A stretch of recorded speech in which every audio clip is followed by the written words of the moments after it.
What up, guys? This is Pastor Cano again. We're coming out with another tutorial in JavaScript, and tonight we're going to be talking about arrow functions. Okay, so let's start. Okay, we have our variable right here is going to be called my function equals is going to be a function expression. So how do we use arrow functions? Okay, we use the arrow function, which is going to be the equal symbol and then the greater or larger symbol like that. And then here, if there is any parameters going to be passing, you're going to add there, but let's just say we're not passing anything in there on the function. And then you open and curly brackets, and then right here we're going to say show message, and then we're going to say right here I am inside this arrow function.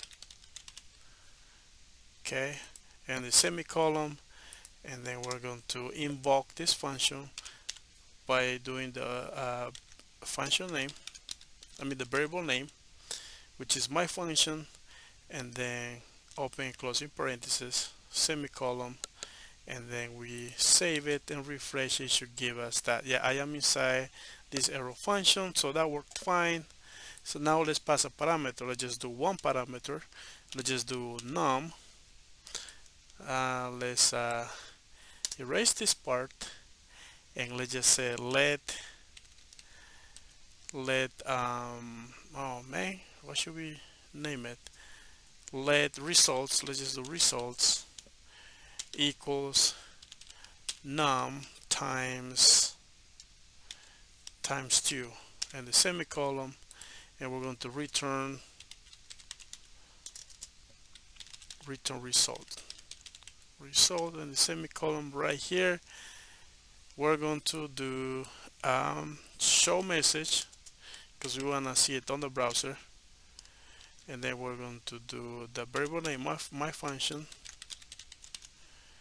and then open close parentheses, and then we're going to pass right here the argument, which is going to be what?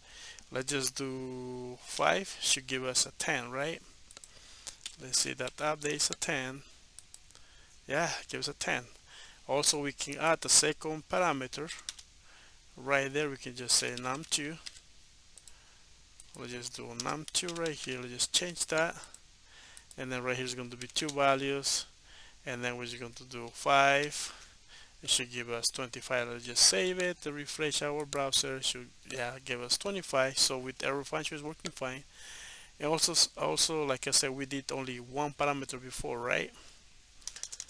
And also you don't have to use, if you're using one parameter, you can just do actually just a parameter right there, num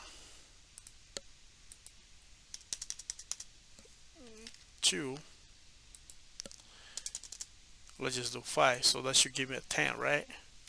Let's save that, and we got a 10. So everything worked. Alright guys, hopefully this kind of help you out in your journey. Yeah, this was arrow function, just pretty simple, easy, not too much. It's very limited on the use, but it simplifies some things. Yeah. Alright guys, have a good night, and I will see you in the next video. Don't forget to like and subscribe to the channel. Okay, bye bye.